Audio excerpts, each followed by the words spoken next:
Y'all showing the math swap tutoring here, and in this video we are going to talk about the calculus concept of antiderivatives. Make sure you like and subscribe, and let's get right into it.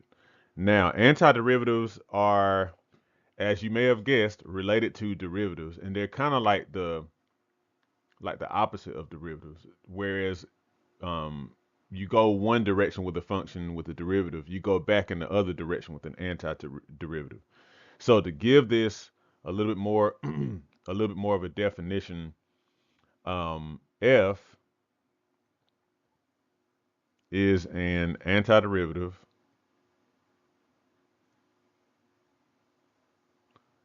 of function little f if big F prime of x is equal to f of x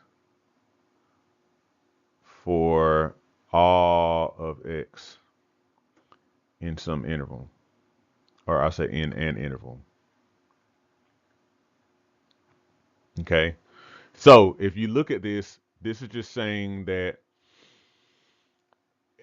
big F is an antiderivative of f if you can take the derivative of big F and get to your original function. So that means that big F has to be, um, it has to be like the original function to, um, how do I say this? It has to be the original function whenever you, as it pertains to this here.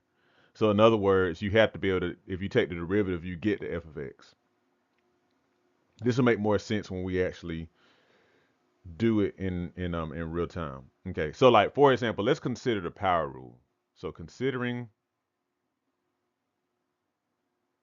the power rule. Remember, the power rule is the following: if you have some function f of x equals x to the n, then f prime of x is equal to nx to the n minus 1, right? Now, when it comes to the antiderivative,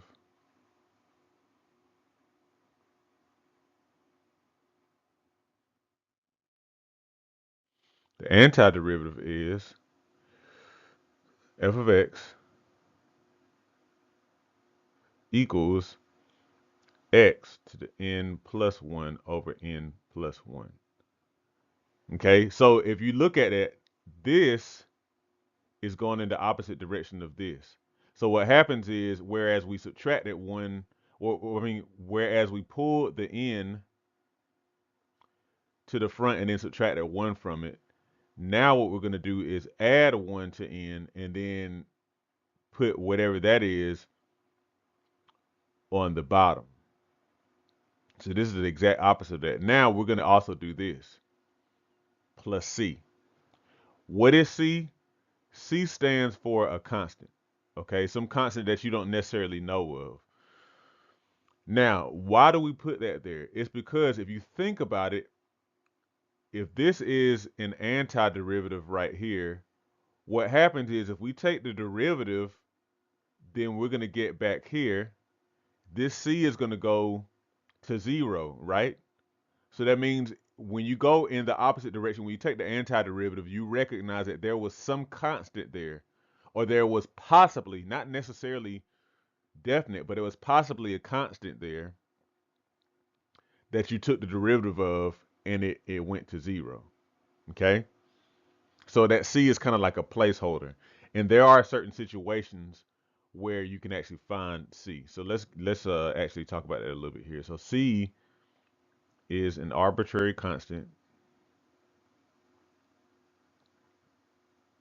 Okay. Um, different values of C um, cause you to obtain a family of functions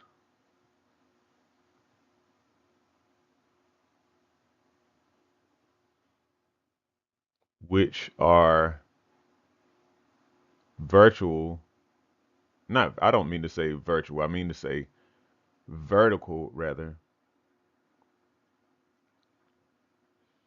translations. Okay, what I mean is, so if you look at this, you kind of think about graphing a function. Whenever you add a constant to the end, basically that just kind of moves it up and down. So that's what it means by vertical translations. Just kind of harkens back to translations and stuff that you did maybe back in like algebra one, algebra two kind of deal. Okay, let's go over a couple of different examples, different yet simple examples of antiderivatives. So with this first example, f of x equals sine of x. So we want to find the antiderivative. So that means we need to go in the opposite direction. Now, if you recall, when we talk about trigonometric functions, the derivative of sine is cosine. The derivative of cosine is negative sine. So right here we have sine, and we're trying to find the antiderivative. Because the derivative of cosine is negative sine, then if we're going back in the opposite direction, the antiderivative of sine should be negative cosine of x. And remember, we're going to add an arbitrary constant plus c. So again, the way to check your answer is to take the derivative of this. If we did big F prime of x, that'd be derivative of, okay, so negative cosine. So derivative of negative cosine is going to be negative sine x. And then, of course, the derivative of constant is 0. So that means sine x. See? So you get right back over there.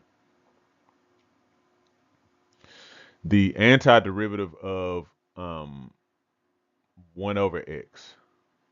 Now, if you recall, the derivative of the natural log of x is 1 over x. So that means the antiderivative of 1 over x should be the natural log of x. So that's ln x. But specifically, remember, this is going to be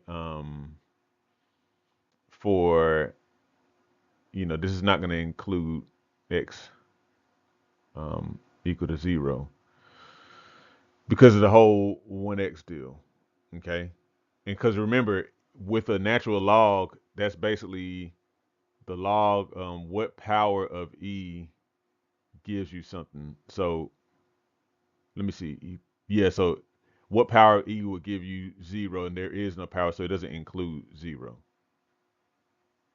Okay. Oops. Let's go back. I meant to go back. I should have added c to that. So sorry about that. So natural log of x plus c.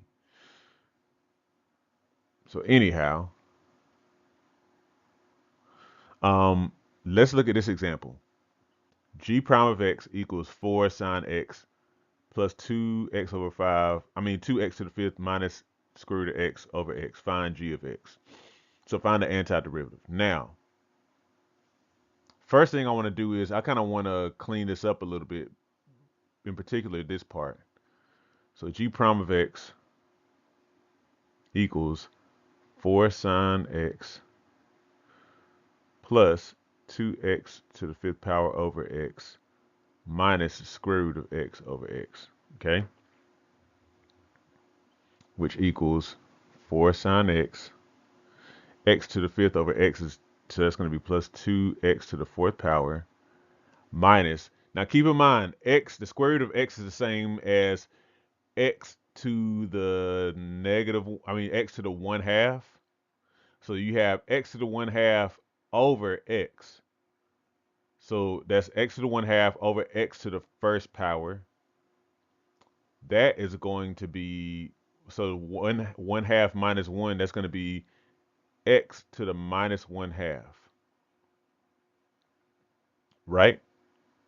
And so that equals 4 sine x plus 2x4 minus 1 over, actually, I'm not even going to do that. I'm going to keep that this way because it's easier to take the antiderivative whenever it's that exponent there. Okay. All right, now. So now let's go ahead to g of x, the original function. So for sine x, remember the derivative of cosine is negative sine, so this should be negative 4 cosine x. Now, for 2x to the fourth power, we're gonna add 1 to the 4, so that's gonna be plus 2x to the fifth power over 5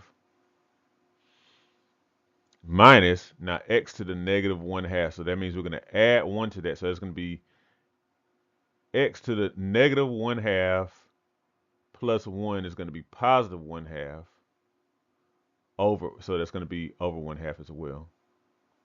Or, and actually, let's do this. So we're going to go ahead and add plus c. Not going to forget at this time. So it's negative 4 cosine x plus 2x to the fifth power over 5. Now, 1/2 in the denominator becomes 2 in the numerator. And then, so that's going to be 2 square root of x plus c. Final answer. Not bad. All right, final example. Now, if you look at this problem, you see that they give us a value for f of 0. Watch what this does. Okay. So now, first thing I want to do is I want to like rewrite this f prime of x. F prime of x. I should have read the problem out. So e to the x plus, because this part right here is to the negative 1 power. It's 20 over 1 plus x squared. Now, it's helpful to see it this way because you may remember the trigonometric function that this corresponds to. So f of x equals, now, if the derivative, looking at e to the x, the derivative of e to the x is e to the x. So that means the antiderivative of e to the x is also just e to the x plus, now, 20 is the same thing. 20 over 1 over x, I mean, 20 over 1 plus x squared is the same thing as 20 times 1 over 1 plus x squared. Now, you should recognize this. This is it happens that the derivative of tangent inverse of x is this right here, 1 over 1 plus x squared. So that means that this is going to be 20 times tangent inverse of x plus c. Okay? Now, they tell us that f of 0 is equal to negative 2. Now, what in the world is that going to help us with? That's going to actually help us to find a value of c, which tells us, if you're given, so if given um, the right info, for lack of better words, you can find c. So in this case, this will help you to find c. So at x equals 0, the function is equal to negative 2. So at x equals 0, we're going to plug in negative 2. So f of 0 is going to be negative 2 equals e to the 0 plus 20 times tangent inverse of 0 plus c. And if you notice, c is the only unknown. Okay? Negative 2 equals e to the 0 is 1 plus 20 times tangent inverse of 0. So in other words, where is tangent equal to 0? It's equal to 0 wherever sine is 0 and cosine is 1, which just happens to be at 0 radians. Okay, so this is going to be 0 plus c. This goes away. Negative 2 equals 1 plus c. Subtract 1. C equals negative 3. So therefore, your final answer is f of x equals e to the x plus 20 tangent inverse of x minus 3.